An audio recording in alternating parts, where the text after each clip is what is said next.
tidak pernah habis dan tidak pernah putus. Terima kasih karena itu terus mengalir setiap hari dalam kehidupan kami. Dan aliran kasih-Mu itu yang membuat segala kekhawatiran kami dihanyutkan, segala kecemasan kami disingkirkan, semua kepahitan kami disembuhkan, semua kekecewaan kami diangkat dari kehidupan kami. Karena itu kami nyanyikan kasih-Mu selama-lamanya Tuhan. Karena kasih itu membuat kami diubah, kasih membuat kami dibuat beda dengan dunia, kasih membuat kami dibaharui dari hari ke hari. Terima kasih Bapa.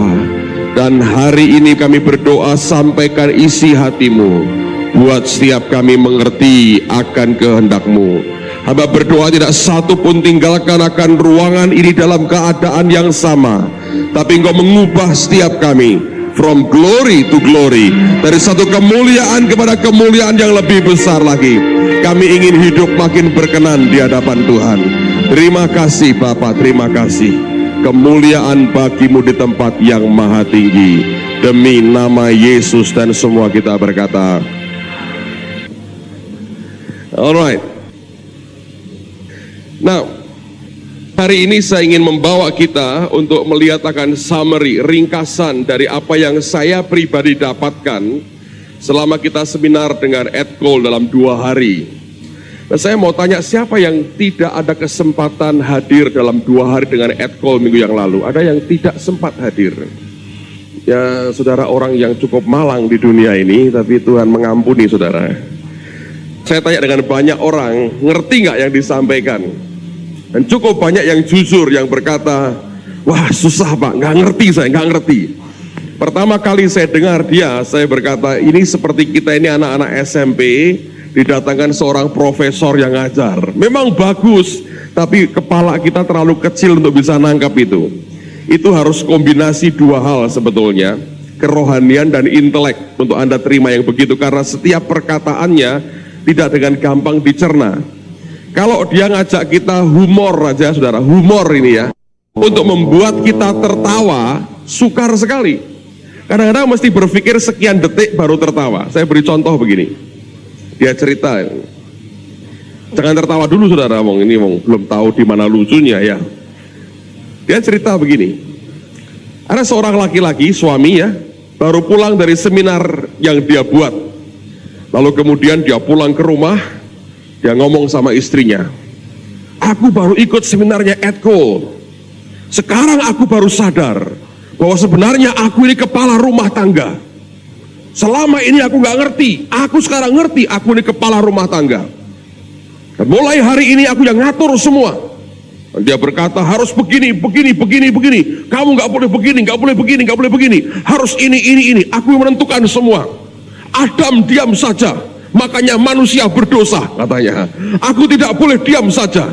Orang berkata diam itu emas, tapi kadang-kadang diam itu cuma kuning biasa katanya Edko. Kalau Anda baca buku Maximus Manhood, jadi pokoknya dia ngotbahi istrinya 30 menit. Anda tahu apa yang terjadi? Pada waktu selesai dia ngomong 30 menit, dia nggak lihat istrinya selama 5 hari saudara. Hari ke-6 dia baru bisa melihat sedikit, tapi 5 hari dia tidak bisa lihat istrinya. Susah untuk tertawa. Nah, tertawa pun mesti, kenapa kok nggak bisa lihat saudara? Ayo, istrinya ngapain? Minggat.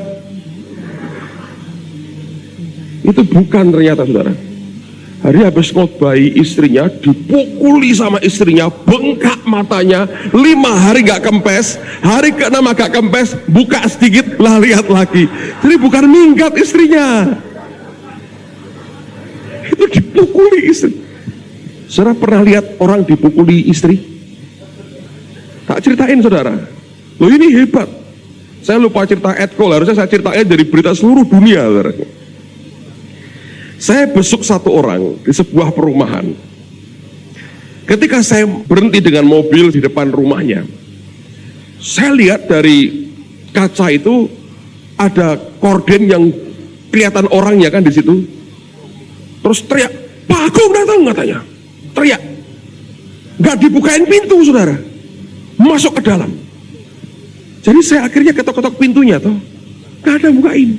Ngintip saya akhirnya, kan ada orang teriak, ngerti saya datang, dia masuk ke dalam. Jadi saya ngintip ke dalam, saya lihat darah, saudara, di lantai. Langsung pikiran saya kayak Hawaii 5-0. Wah, pembunuhan ini. Wah, darah. Itu sungguh-sungguh darah di lantai. Jadi akhirnya saya ketuk terus pintunya. Menjelang dibuka, yang keluar istrinya. Saya pikir, waduh, ini istrinya dipukuli, dibunuh sama suaminya. Akhirnya keluar si istri, bukain pintu, tak lihat begini, utuh. Istrinya gede badannya, utuh. Wah, lega saya. Nah, darah apa? Apakah mereka termasuk pemangsa RW? Daging anjing, kalau tahu-tahu, sehingga nyembelih RW tadi. Kok nggak ada bulu, nggak ada suara kaing-kaing, saudara. Tapi ternyata darah masih di lantai. Saya bilang, ibu baik-baik. Baik, bapak ada? Ada, sebentar ya. Loh, kok ada? Ini darahnya siapa? Akhirnya keluar, sekian menit kemudian, si suami pakai perban, pakai obat merah, dibalut, saudara. Terus digandeng sama istrinya. Istrinya bilang, baru tak ajar, Mas. Dan dia tunjukkan itu sapu, hancur gagangnya, saudara. Saya jengkel loh, Pak, tak ajar dia. Jadi ini darahnya siapa? Darah saya, Pak. Darah tertumpah, saudara. Dihajar sama istri. Itu di mana-mana terjadi. Tapi yang masih single jangan khawatir lah. Paling satu di antara 3 yang begitu. Lihat dulu Kejadian pasal yang keempat. Kejadian pasal yang keempat, lihat ayat yang pertama sampai dengan ayat yang kelima. Kemudian manusia itu bersetubuh dengan Hawa istrinya, dan mengandunglah perempuan itu, lalu melahirkan Kain. Maka kata perempuan itu, aku telah mendapat seorang anak laki-laki dengan pertolongan Tuhan. Selanjutnya dilahirkannya Habel adik Kain, dan Habel menjadi gembala kambing domba, Kain menjadi petani. Setelah beberapa waktu lamanya, maka Kain mempersembahkan sebagian dari hasil tanah itu kepada Tuhan sebagai korban persembahan. Habel juga mempersembahkan korban persembahan dari anak sulung kambing dombanya, yakni lemak-lemaknya. Maka Tuhan mengindahkan Habel dan korban persembahannya itu, tetapi Kain dan korban persembahannya tidak diindahkannya. Lalu hati Kain menjadi sangat panas dan mukanya menjadi apa? Muram. Ada orang berkata, makanan yang paling rohani itu barbeque, saudara. Karena korbannya naik diterima di Tuhan, lemaknya naik ke atas Tuhan, dagingnya kita makan sebagai imam-imamnya. Makanya suka-sukalah makan barbeque. Alright, nah sekarang saya akan lanjutkan dengan Ibrani pasal yang ke-11. Nanti saya akan rangkai akan kisah ini. Ibrani pasal yang ke-11. Perhatikan pada ayat yang keempat. Ibrani pasal 11 ayat yang keempat.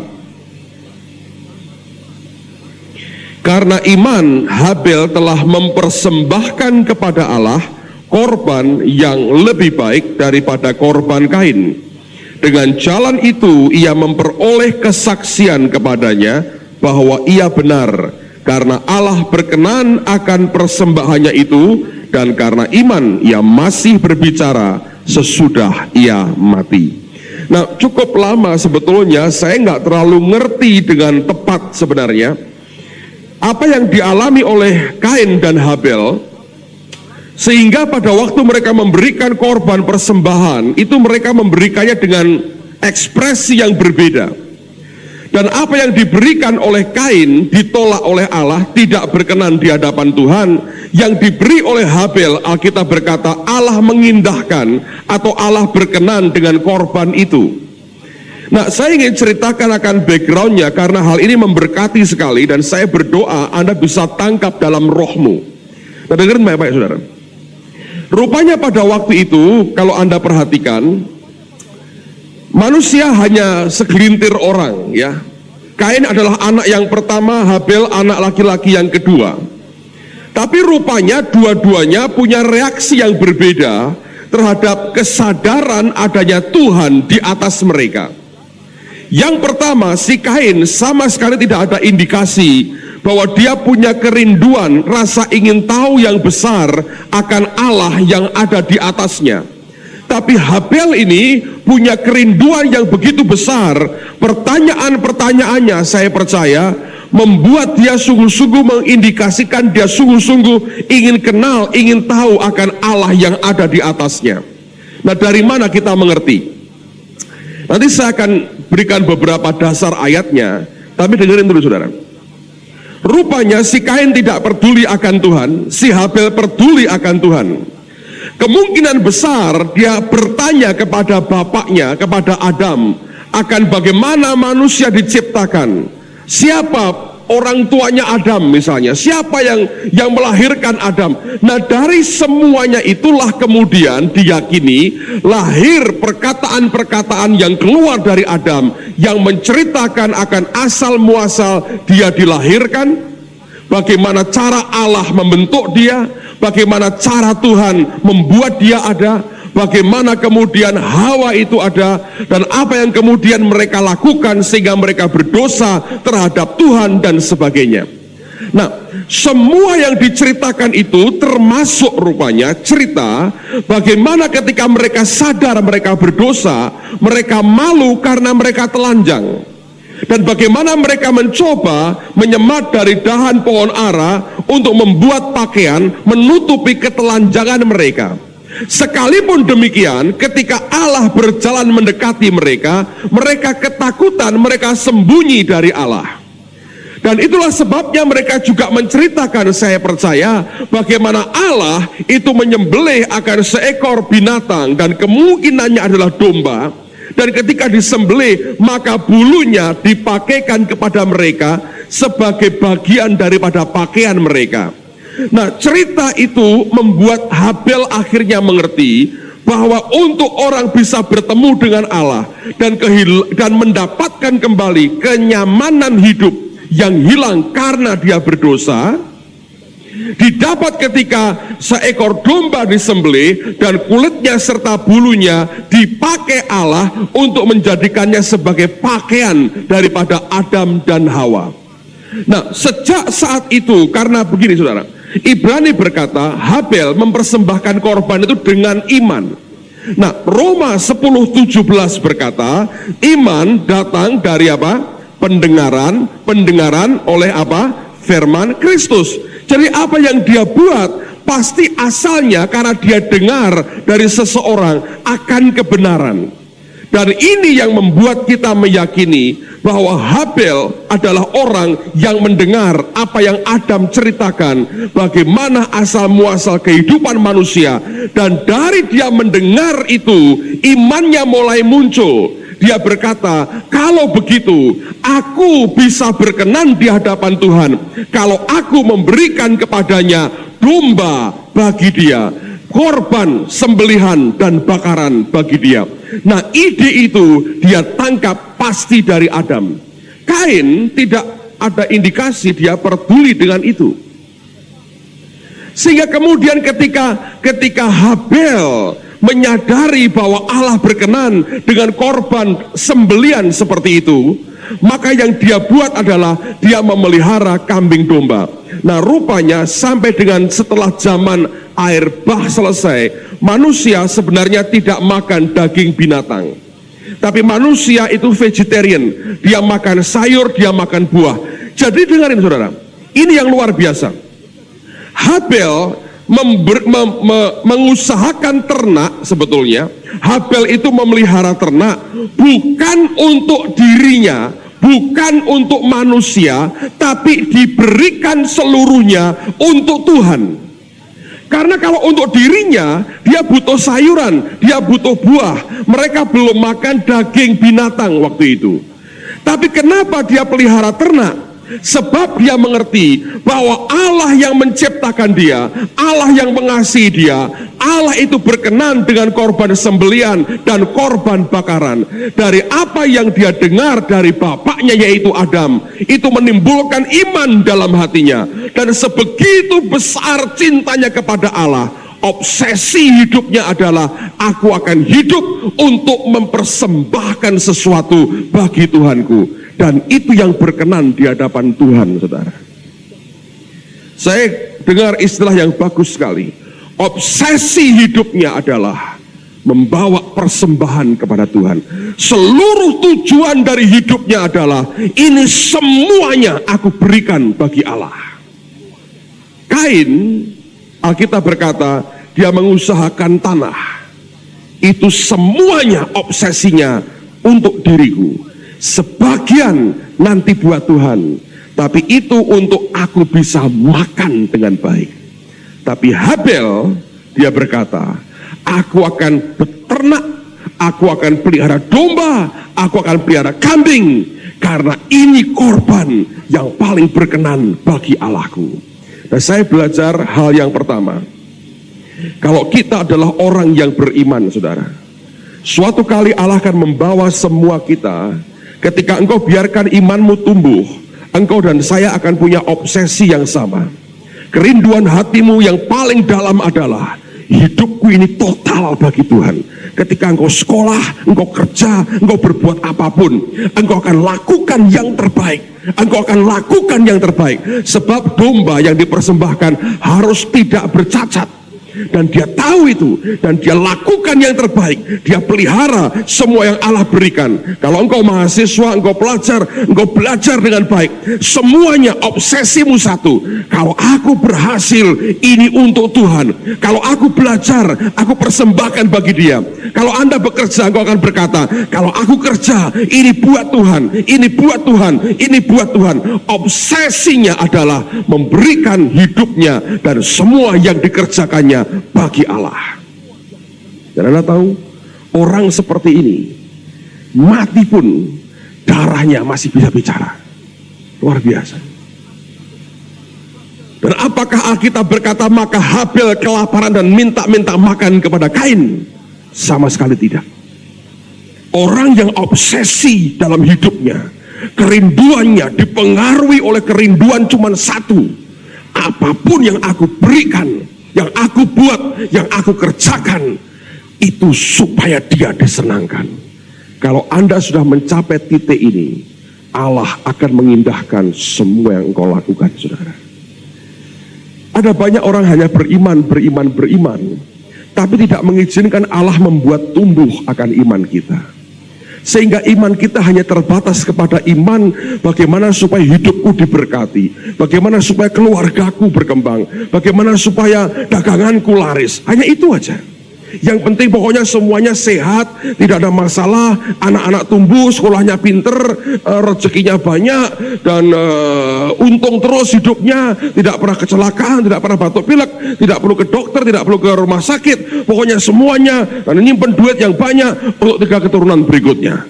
Banyak orang hanya itu obsesinya. Tapi orang yang cinta Tuhan, yang mengizinkan iman dalam hidupnya berkembang, obsesinya akan sama dengan Habel. Apapun yang aku lakukan, Tuhan, ini untuk engkau. Dan dia lakukan segenap hati. Waktu dia berikan korban, saudara, Alkitab berkata Tuhan mengindahkan akan korbannya. Orang Kristen yang tidak terobsesi untuk memberikan yang terbaik bagi Tuhan adalah orang Kristen yang selfish, yang hanya mementingkan diri sendiri, yang hanya hidup untuk dirinya sendiri, dan Allah hanya dimanfaatkan untuk kepentingannya sendiri. Menurut saya cukup banyak orang Kristen yang sebenarnya tidak sungguh-sungguh menyembah Tuhan, tapi lebih pada memanfaatkan Tuhan untuk kepentingannya. Aku begini supaya aku begini. Aku begini supaya aku. Akhirnya bermuaranya kepada dirinya sendiri. Tapi orang yang sungguh cinta Tuhan dan dia orang yang beriman, dia dikuasai oleh kerinduan yang cuma satu. Apapun yang aku lakukan bagi dia. Kalau aku kerja, kalau aku sekolah, aku berkarir, apapun yang aku lakukan, satu kali Tuhan, ini semuanya bagi Engkau. Dan selalu dia ambil yang terbaik dari apa yang ada padanya, dan dia berkata, ini untuk Engkau, ini untuk Engkau, ini untuk Engkau. Sehingga keluarnya Anda akan lihat, mereka ini orang yang generous, yang suka memberi, karena seluruh hidupnya dia tahu semuanya bagi Tuhan, bukan hanya materi. Dia berikan apapun, ministry, waktunya, semuanya dia total, dia berikan, dan dia berkata, karena aku ingin menyenangkan hati Tuhanku. Obsesinya cuma satu, dia ingin mendengar Tuhan berkata, well done, bagus sekali. Cuma itu. Dia nggak ingin dengar yang lain berkata apa. Dia tidak ingin dengar orang memuji dia apa. Yang dia ingin dengar suara Tuhannya yang satu kali berkata, well done my son. Bagus sekali anakku. Bagus sekali. Aku berkenan dengan ini. Itu yang dia ingin dengar dalam hidupnya. Dan semua ditujukan bagi Tuhan. Amen, saudara. Ini Habel. Saya berdoa supaya Allah memunculkan di tengah-tengah kita orang-orang yang punya obsesi yang sama dengan Habel. Saya seringkali berkata, hidup cuma sekali, saudara. Yang sekali ini mari kita goreskan tinta emas dalam sejarah kekristenan lewat kehidupan saudara dan kehidupan saya. Dan itu dimulai dengan orang yang punya kerinduan yang satu. Semuanya Tuhan, biar bagimu. Sehingga kelak aku hanya dengar setiap kali Engkau berkata, well done, well done, well done. Saya berdoa ini jadi kerinduan semua kita. Amen, saudara. Nah, hal yang kedua, lihat lagi pada Ibrani pasal yang ke-11. Ayat yang keempat. Ibrani 11 ayat yang keempat. Karena iman, Habel telah mempersembahkan kepada Allah korban yang apa? Lebih baik daripada korban Kain. Anda garis bawahi kata lebih baik.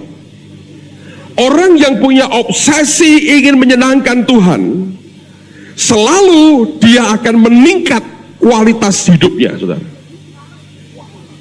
Sebab dia ditarik kekuatan dari atas, dan dia akan naik di atas rata-rata orang. Tipikal Kain sebetulnya, ya, bukan tipikal orang jahat-jahat gimana pada mulanya. Kelak-kelaknya jadi jahat sekali. Tapi tipikalnya adalah orang begini, ya aku kan punyanya ini, aku persembahkan ini kan normal. Tapi dia ketika berhadapan dengan orang seperti Habel, yang obsesinya berkata semua aku persembahkan bagi Allah, hati melayaninya begitu kuat bagi Tuhan, kerinduannya menyenangkan hati Allah, tiba-tiba dia tanpa sadar diangkat Tuhan dari standar manusia, dinaikkan ke standar ilahi. Sehingga Alkitab berkata yang dia berikan itu lebih baik. Orang yang punya obsesi seperti Habel, selalu ketika dia mengerjakan banyak hal, orang berkata dia kerjakan yang lebih baik. Nah, sekarang mari kita buka Kisah Rasul pasal yang ke-17.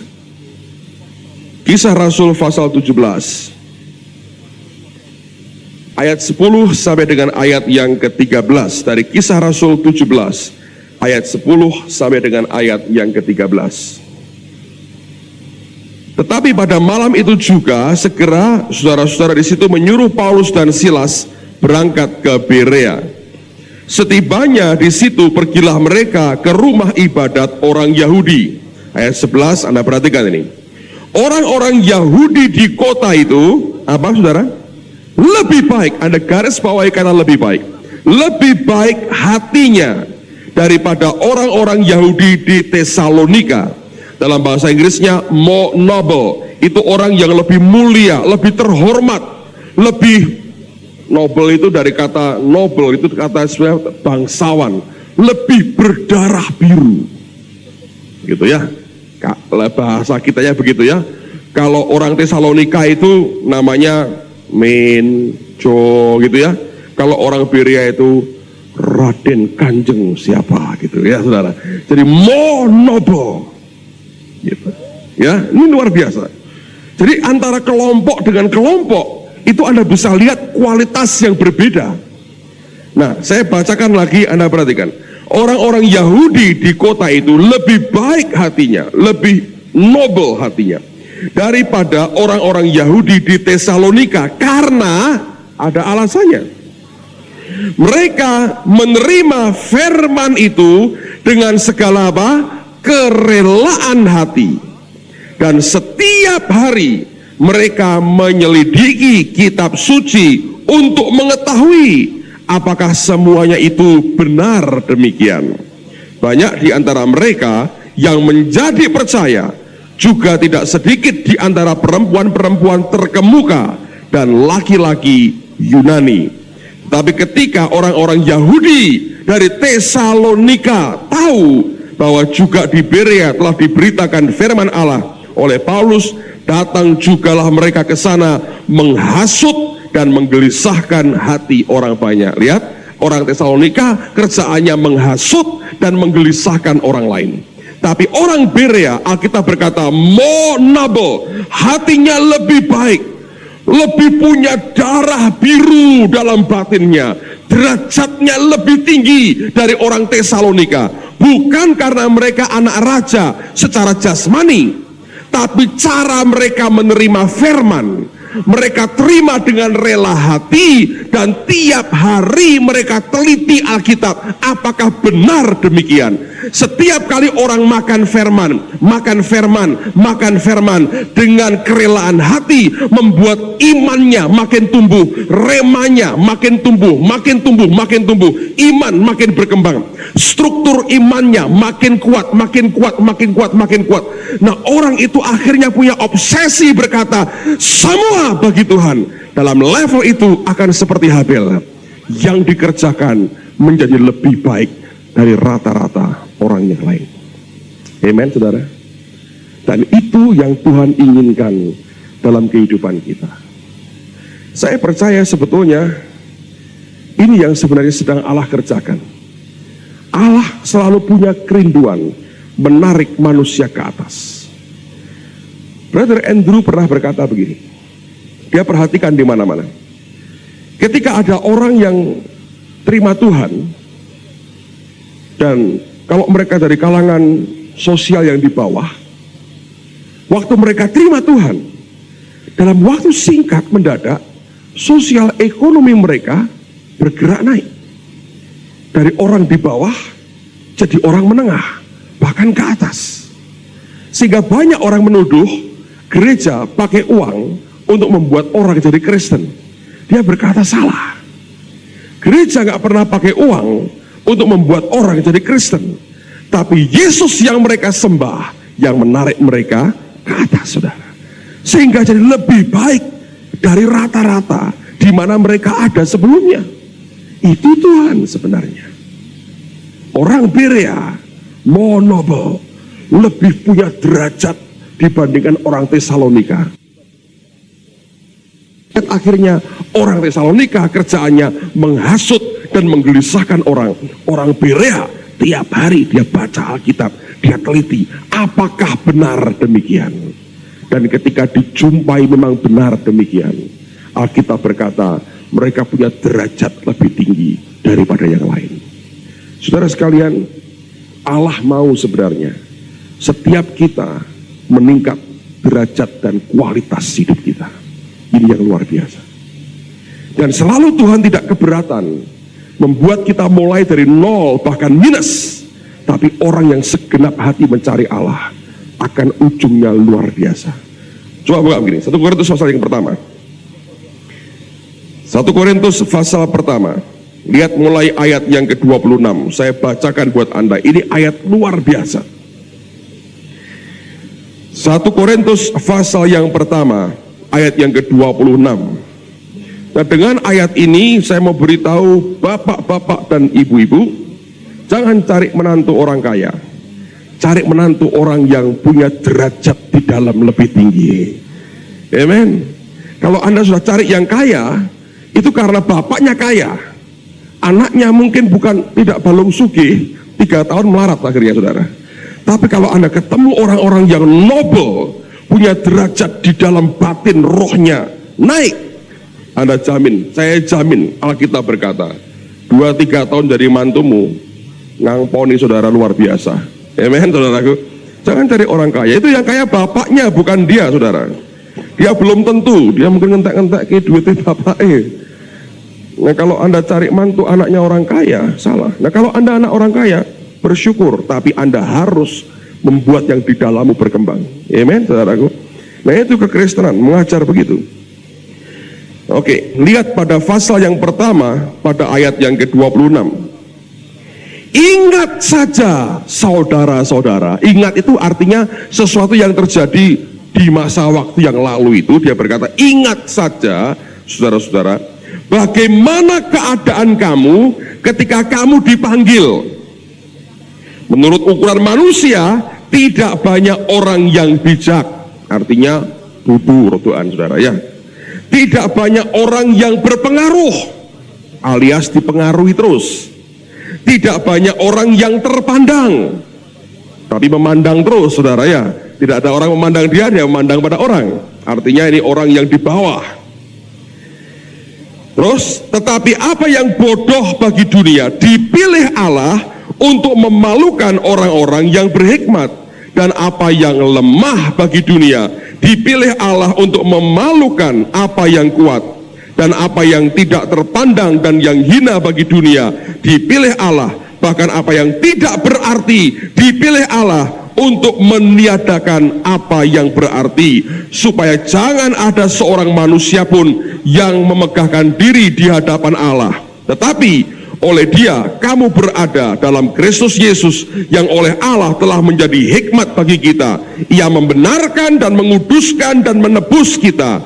Karena itu seperti ada tertulis, barang siapa yang bermegah, hendaklah ia bermegah di dalam Tuhan. Dengan kata lain, Paulus ngomong begini, orang Korintus, lu sekarang sudah pinter-pinter ya, kamu sudah terhormat, terpandang, kamu sudah kaya sekarang. Ingat loh, zaman waktu kamu dulu bertobat, ya dia berkata, pakaianmu compang-camping, tidak terhormat, bodoh, 2 kali 2, 3, tak punya duit, tak ada orang pandang kamu. Tapi apa yang salah, ukuran manusia itu di bawah dan hina. Lihat kamu diangkat Tuhan sekarang, mempermalukan mereka yang berhikmat, yang terpandang, yang luar biasa, ditiadakan, dan Tuhan angkat kamu. Ingat, dengan kata lain dia berkata begini, elengo wetonmu, namanya gitu. Waktu kau lahir baru, kondisimu kayak begitu loh. Ingat, kalau dia berkata ingat, artinya sesuatu yang sudah lewat. Sekarang nggak lagi. Kalau masih ada, dia berkata, sadarilah keadaanmu sekarang. Ketika dia berkata ingat dulu, berarti sekarang tidak lagi. Dulu kamu di bawah, ikut Tuhan, kamu diangkat kualitas hidupmu. Dengar baik-baik, saudara. Ini yang luar biasa dalam Kristus Yesus. Bukan hanya surga diberikan kepada kita, selama di bumi kualitas hidupmu diangkat Tuhan. Saya nggak bicara hanya materi itu, saudara, tapi kualitas hidupmu. Kalau tadinya engkau suami brengsek, ya, diangkat Tuhan, kualitasnya diubah jadi suami ideal, bertanggung jawab, idola bagi anak-anakmu, idaman bagi istrimu, naungan bagi para pembantu dan sopir. Ya. Dulu marah-marah, maki-maki, ribut sini. Diubah Tuhan. Bukankah itu kualitasnya naik? Dulu mabuk, sekarang drunk in the spirit, mabuk dalam roh. kualitasnya lain, saudara. Amen. Coba lihat singer-singer kita ini. Ketika bertobat dulu, saudara, kaosan lagunya. Sekarang dasinya saingan dengan pendetanya. Saya belum pernah belikan mereka, tapi saya berkata itu Allah yang angkat derajat dan quality hidup mereka. Amen, saudara. Begitu dong. Dan saya yakin itu akan ketahuan aja. Bahwa Allah yang angkat kita naik. Derajatnya dan semuanya berubah. Ujung-ujungnya, seperti yang Ed Cole katakan, budaya kita akan berubah, saudara. Dari orang yang begitu pemalu, yang sangat sopan dan kurang santun, sampai nggak bereaksi apa-apa, diubah Tuhan. Caranya berubah, semua berubah. Cara kita melayani, cara kita apa yang kita lakukan, semua berubah. Tanpa kita memaksa diri, mendadak Allah angkat kita. Dan itu quality ilahi yang diberikan di dalam kita. Kalau sungguh Yesus di dalam kita, saya yakin tiba-tiba semuanya berbeda. Mendadak aja berbeda. Bukan karena kita ikut-ikutan orang lain, tapi memang Allah buat kita jadi berbeda. Paulus ingatkan jemaat di Korintus, ingat dulu kamu seperti apa. Tidak ada orang bijaksana, tidak ada orang terpandang, tidak ada orang berhikmat. Kamu gak ada apa-apanya, dihina orang. Tapi lihat sekarang, kamu dipilih Allah, mempermalukan mereka. Yang dilihat hina oleh dunia, diambil Allah dan diangkat oleh Tuhan sendiri. Saudara, kalau Anda punya itu di dalam hati, Anda boleh tidak punya apa-apa, tidak masalah. Satu kali Allah akan angkat hidup luar biasa. Orang yang suka akan firman, dia teliti firman, rema dalam hidupnya makin kuat, membangun struktur iman dalam dirinya. Semakin kokoh strukturnya, semakin berbobot apa yang Allah bisa taruhkan di atas kita. Orang Berea more noble, lebih punya derajat. Kenapa, saudara? Karena mereka dengan rela hati, mereka terima kebenaran. Dan bukan cuma terima, mereka teliti apa yang Allah ajarkan.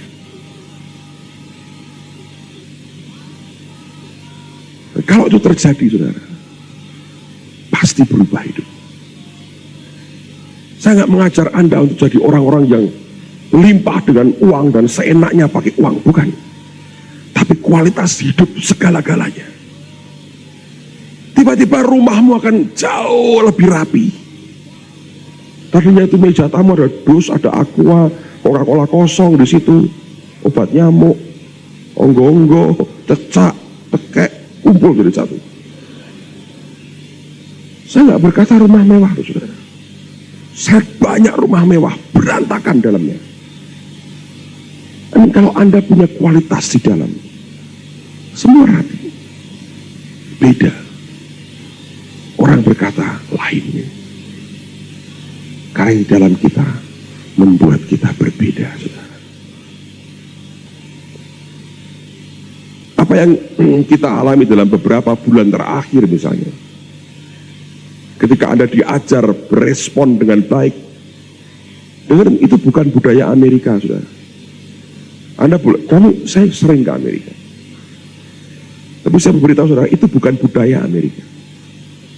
Itu budaya kerajaan surga. Meresponi dengan baik apa yang Alkitab ajarkan. Anda diajar tanpa sadar, untuk dibawa naik oleh Tuhan. Dan kalau itu kita terima dengan rela hati, sudah dibawa naik oleh Tuhan. Kalau tidak, akan jadi penghasut dan meresahkan orang. Jadi pilihannya cuma dua. Jadi orang berderajat tinggi, yang ngerti firman, rela hati, sukacita dengan firman, atau jadi penghasut dan tukang menggelisahkan orang. Orang Berea kalau ngomong firman, firman, firman. Orang Tesalonika, awas, awas, awas, prasangka. Hawa nafsu itu dosanya orang muda, dosa orang setengah bayar apa? Sombongan. Punya uang sedikit, wah, ului orang ini, wah, senang ya. Ini kaya ini, oh senang. Dia pinter nih, inteleknya tinggi. Tapi dosa orang tua apa? Prasangka. Dihapusi terus selama mudanya, makin tua makin berprasangka. Edco yang ngomong, bukan saya.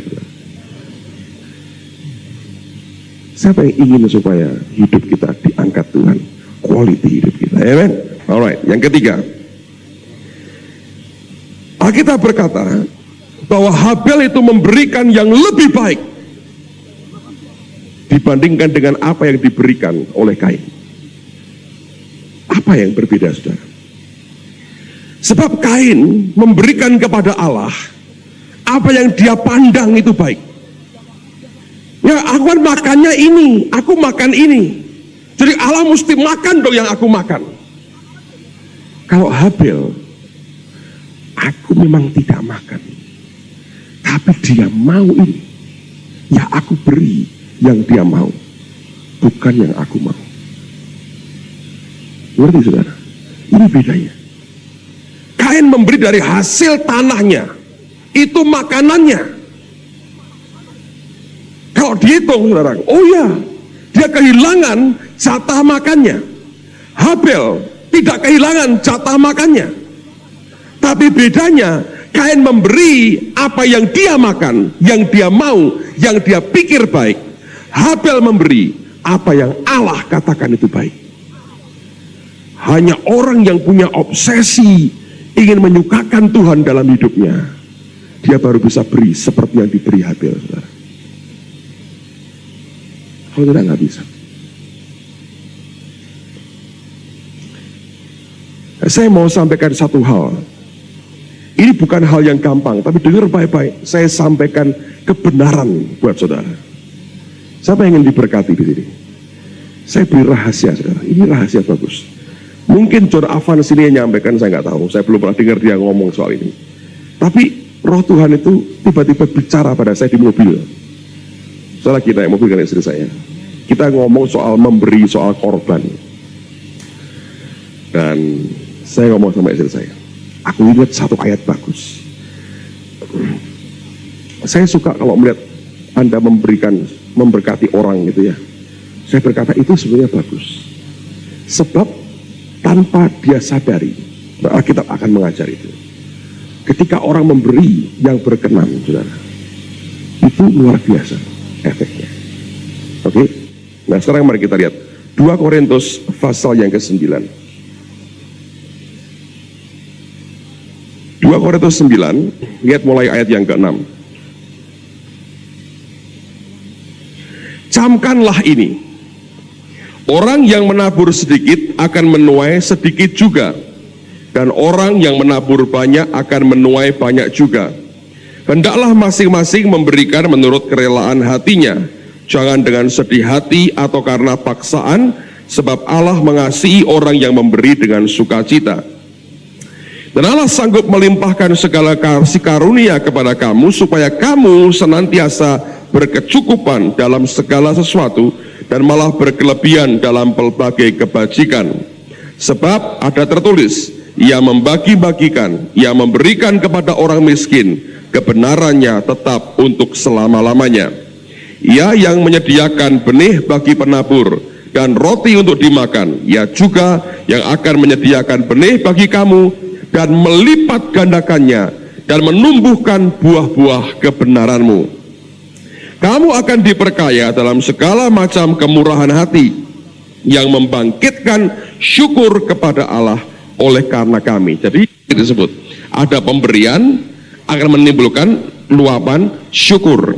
Berikutnya, dan oleh sebab kamu telah tahan uji dalam pelayanan ini, saya berhenti dulu saudara. Tapi rupanya untuk punya ministry begini, memberi ini perlu diuji. Saya ceritain saudara. Ini baru saya dengar dari teman satu ya. Gak perlu nyebut saudara. Di sebuah kota ada gereja. Ada satu orang memberi 1 miliar saudara. 1 M dia beri. Kalau Anda ada jemaatnya memberi 1 miliar, diapain saudara?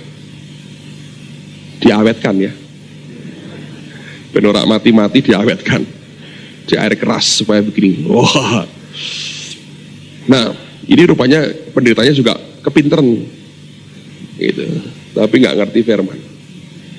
Orang yang nyumbang 1 miliar ini langsung dijadikan bendahara. Gimana? Di mana-mana begitu ya. Langsung jadi bendahara. Das. Gara-gara cuman nyumbang 1 miliar. Alkitab berkata, kalau Anda mau punya hati seperti Habel, memberi, Anda mesti tahan uji. Karena Paulus berkata, itu harus tahan uji. Orang ini memberi 1 miliar. Apakah dia tahan uji? Ternyata tidak. Setelah jadi bendahara, sumbangan begitu banyak. Total 13 miliar. Dipegang dia, bawa kabur 13 miliar. Sing kepintaran siapa saya nggak tahu saudara. Tapi kalau ada orang memberi banyak, lalu berkata, wow, kita berkata jangan beda-bedain orang kaya orang miskin, kata Yakobus. Bukan jumlahnya, tapi hatinya yang paling penting. Sebab ini membutuhkan tahan uji luar biasa. Amen saudara. Terusin. 13. Dan oleh sebab kamu telah tahan uji dalam pelayanan itu, mereka memuliakan Allah karena ketaatan kamu dalam pengakuan akan Injil Kristus dan karena kemurahan hatimu dalam membagikan segala sesuatu dengan mereka dan dengan semua orang. Sedangkan, perhatikan, ya ini mereka yang menerima pemberian itu, di dalam doa mereka juga merindukan kamu. Oleh karena kasih karunia Allah yang melimpah di atas kamu. Syukur kepada Allah karena karunia-Nya yang tak terkatakan. Jadi ini begini, dengar baik-baik. Hasto. Ini saya ceritaan blank apa adanya. Anda harus ngerti firman. Kalau enggak saya bohongin saudara. Saya ingin membuat Anda diberkati. Ceritain apa adanya. Ini adalah hamba Tuhan, setia, murah hati, tahan uji dalam hal memberi. Ini jemaat di Yerusalem sedang kelaparan, saudara. Ya. Tiba-tiba dia memberkati. Dan berkat yang dia beri belum tentu dari kelimpahannya. Tapi kalau Anda baca di Makedonia misalnya, itu mereka memberi dalam kekurangan mereka. Makanya tahan uji. Hanya orang yang punya obsesi ingin menyenangkan Tuhan yang bisa sampai ke level itu. Nah, waktu dia memberi, biasanya orang dalam obsesi begitu, dia diberi ketajaman Tuhan. Kemana uangnya digerakkan? Ini saya tunjukkan kepada Anda, kemana uangnya digerakkan. Dia memberkati. Orang yang diberkati itu selalu bersyukur, betul nggak? Kecuali orang nggak kena berkati. Sama netok gitu, cuman sekian dibuangnya itu orang nggak kena. Nek kalau dia ngerti Tuhan, jadi dia terima itu, keluarnya syukur, ngerti? Syukur. Nah, ternyata orang dengan orang itu beda. Bedanya di mana, Pak? Minta korban berikutnya, 1, 2, 3. Wong ini kok saudara, ini rombongan anak-anak Tuhan, apapun, apakah ini kelompok, apakah ini orang, apakah ini apa, Anda harus ngerti ini. Dia memberi, nanti efeknya bisa berbeda. Siapa yang percaya Tuhan tidak beda-bedain orang? Coba katakan. Siapa yang percaya ada yang bedainnya? Sebetulnya ada bedainnya. Bukan terus jelek, oh kamu tak anak emas kan? Nah, dari 12 murid, yang paling dekat berapa orang? 3. Dari yang 3, yang disebut yang dikasihi siapa? 1 Yohanes. Itu bedain. Sebab Allah melihat hati. Jadi dia punya cara ngelihat sendiri yang tentu membuat orang ini beda. Beda loh saudara. Cara dia memperlakukan kita beda. Anda harus ngerti. Tapi karena kita ini sudah pikiran dosa, jadi terus jelek. Oh kalau gitu elek ya. Karena kita kalau membedain jelek saudara. Kalau Tuhan itu adil. Ngerti gak? Tuhan nggak komunis sama rata, sama rasa. Ternyata tidak. Ada yang diberi 5, diberi 2, diberi berapa? 1. Bedain gak? Bedain. Tapi masing-masing menurut kesanggupannya. Dia akan ngerti yang di dalam kita. Bedain tetap. Tapi tergantung yang dalamnya kita. Nah, saya berikan bukti ini saudara ya. Kaget sih kita apa-apa. Yehezkiel 14. Tunggu dulu, jangan bergerak. Yehezkiel 14. Saya ngomong gini ya beresiko loh saudara. Wah ini sesat. Ini saya harus ngomong apa adanya. Yehezkiel 14 ayat 12 sampai 20.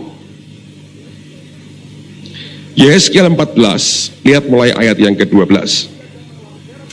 Kemudian datanglah firman Tuhan kepadaku, hai anak manusia, kalau sesuatu negeri berdosa kepadaku dengan berubah setia, dan aku mengacungkan tanganku melawannya dengan memusnahkan persediaan makanannya, dan mendatangkan kelaparan atasnya, dan melenyapkan dari negeri itu manusia dan binatang. Biarpun di tengah-tengahnya berada ketiga orang ini, yaitu Nuh, Daniel, dan Ayub, mereka akan menyelamatkan hanya nyawanya sendiri karena kebenaran mereka. Demikianlah firman Tuhan Allah. Anda baca terus berkali-kali, 2 kali minimal disebut, sekalipun ada Nuh, Daniel, Ayub, Nuh, Daniel, Ayub. Nah, kalau 3 orang ini tidak dibedakan Tuhan, ngapain disebut saudara? Berarti dalam suatu level tertentu, kalau ada 3 orang ini, kalau mereka teriak dengan Tuhan, pertolongan Allah bisa hadir. Tapi kalau sudah makin tinggi dosanya, Tuhan berkata, yang benar selamatkan, yang nggak benar habisi. Saudara sekalian, lihat Musa. Ketika Israel berkata, aku akan musnahkan mereka, Musa berkata, hapus saja namaku Tuhan dari kitab kehidupan. Dibatalkan sama Tuhan saudara. Bagaimanapun Anda harus bisa mengerti. Sebab Allah lihat hati. Nggak mungkin. Kalau dalam keadilan pada umumnya, ya, matahari, hujan diberikan kepada orang benar dan orang berdosa. Ada blessing dasar, basic untuk Anda hidup. Anda semua nikmati sama. Tapi kalau Anda teliti firman Tuhan, ternyata nanti ada orang-orang yang dibedakan Tuhan. Dan orang-orang ini punya favor, God's favor, punya kemurahan Tuhan dalam hidupnya. Kok bisa dapat kemurahan Tuhan? Anda harus belajar ngelihat hatinya. Hati tertentu pada orang itulah yang membuat kemurahan Allah itu turun, saudara. Kita tidak boleh membedakan orang. Karena kalau kita membedakan orang, kita ngelihatnya salah. Mata kita nggak bisa lihat benar. Tapi Allah ngerti sedalam-dalamnya kita. Makanya talenta diberi 5, diberi 2, diberi 1. Jangan nangkap saudara. Nah, kalau Anda berkata, oh nggak adil Pak, itu keadilan.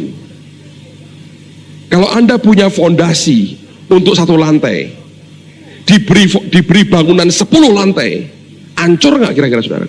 Hancur. Yang bisa ngelihat dalammu siapa? Tuhan. Makanya kau tidak boleh iri dengan orang lain. Karena masing-masing itu Allah tuh menguji sedalam-dalamnya kita seperti apa. Orang luar gak bisa tahu, Tuhan ngerti banget. Nah, Alkitab berkata, 3 orang ini beda. Nuh, Daniel, Ayub. Mereka berkata, kalau ada mereka sekalipun, tetap nggak bisa. Artinya sebetulnya, dalam suatu level tertentu, kehadiran mereka bisa membuat semuanya berubah. Nah, itu indikasi jelas bahwa Allah bedain. Teruskan. Yesaya 32. Tunggu sebentar. Yesaya 32.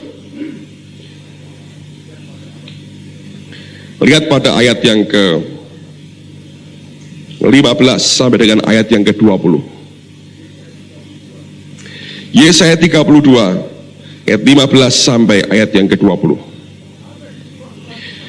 Sampai dicurahkan kepada kita roh dari atas, maka padang gurun akan menjadi kebun buah-buahan, dan kebun buah-buahan itu akan dianggap hutan. Di padang gurun selalu akan berlaku keadilan, dan di kebun buah-buahan akan tetap ada kebenaran. Di mana ada kebenaran, di situ akan tumbuh damai sejahtera. Dan akibat kebenaran ialah ketenangan dan ketentraman untuk selama-lamanya.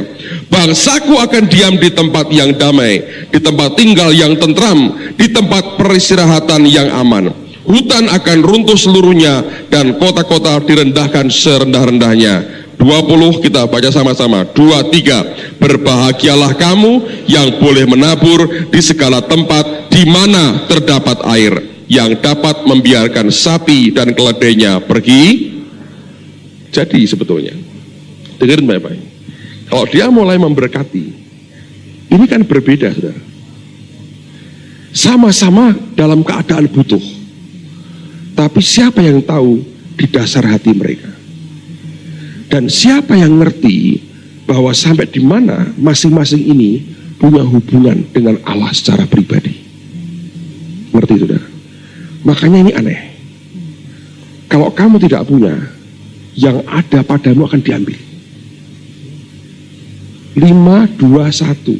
Yang 5 jadi 10, yang 2 tambah jadi 4, yang 1 tinggal 1. Yang 1 diberikan ke siapa? Adil nggak, saudara? Harusnya kan yang 4, Pak. Oh, sudah 10 kok. 4 toh, tambahin 1 toh, biar 5. Itu kan model kita, saudara. Tuhan tetap Tuhan. Ngerti? Kalau dia memberkati, di mana terdapat air, nanti hasilnya berbeda, saudara. Entah mau ini atau ini. Kalau misalnya ini yang paling jelas nanya, ini paling cinta Tuhan, paling mengasihi Tuhan, hidupnya bergaul dengan Allah. Ini hati Tuhan di sini, saudara. Kalau dia memberkati, berkat yang di sini itu tumbuhnya beda dengan yang di sini dan yang di sini. Nangkep, saudara? Sebab ini airnya di sini. Berarti, Pak, tapi saya nggak tahu yang mana. Disitulah orang yang memberi harus punya ketajaman dalam roh. Dengerin Tuhan, lakukan. Bukan dasarnya apa yang mata lihat. Kalau mata lihat, wah ini dasinya paling bagus, jangan diberi. Tapi kalau Allah melihat, dia berkata, itu. Dalam ketaatan engkau lakukan, engkau menabur di mana terdapat banyak air, dan engkau bisa bedain. Heran orang. Kalian bisa nangkep ya?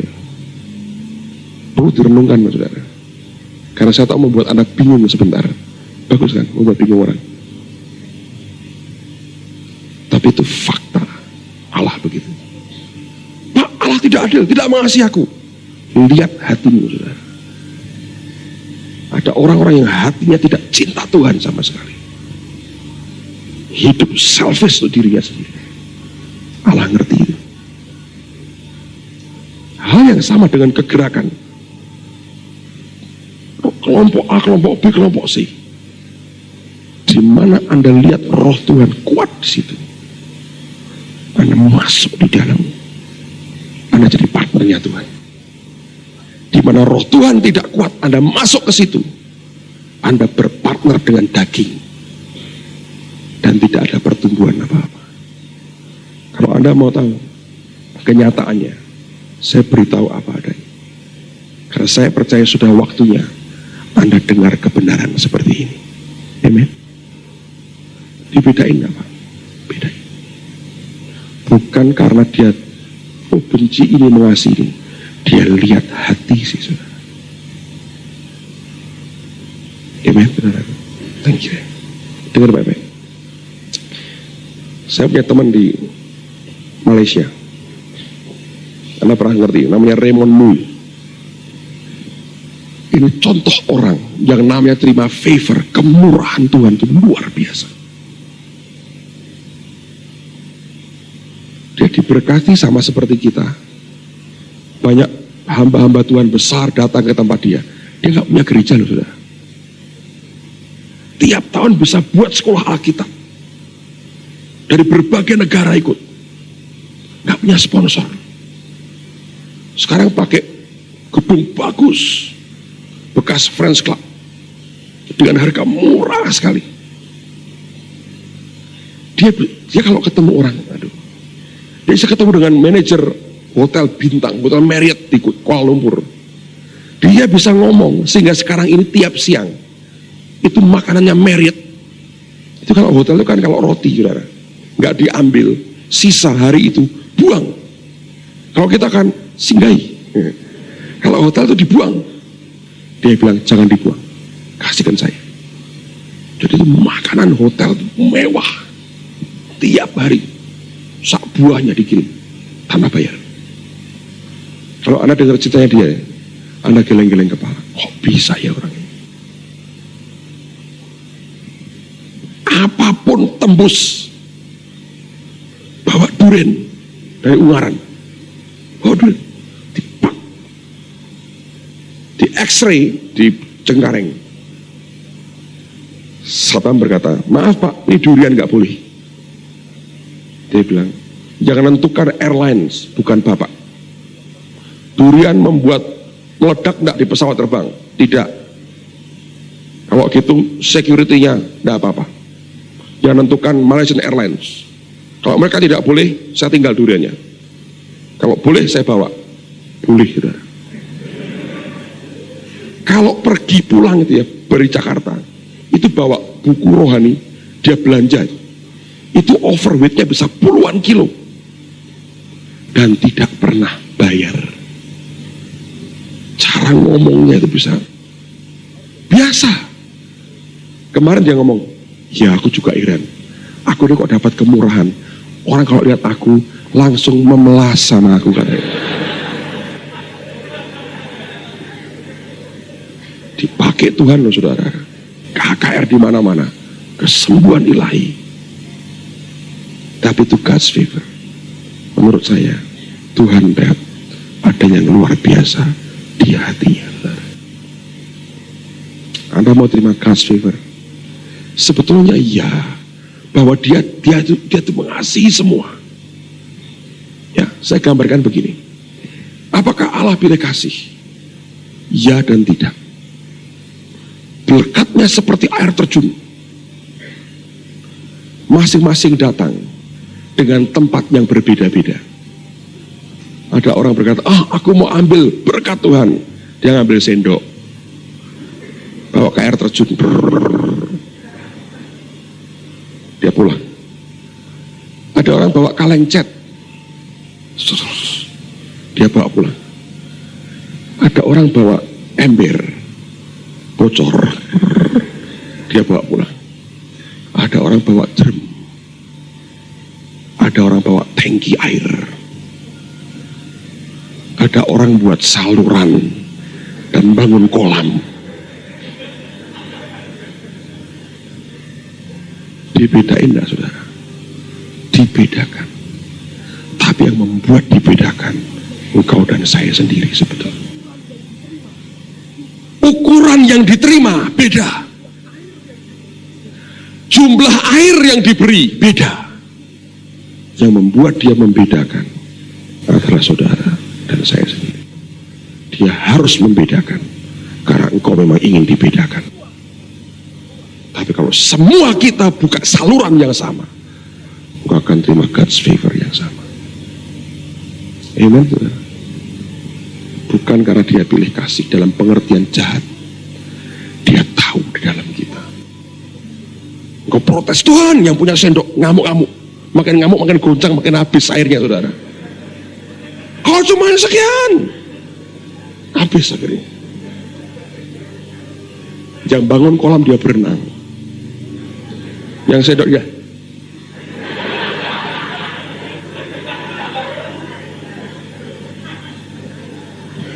Ngerti saudara? Yang membuat dibedakan karena engkau sendiri sih. Lihat akan anak-anak Isai,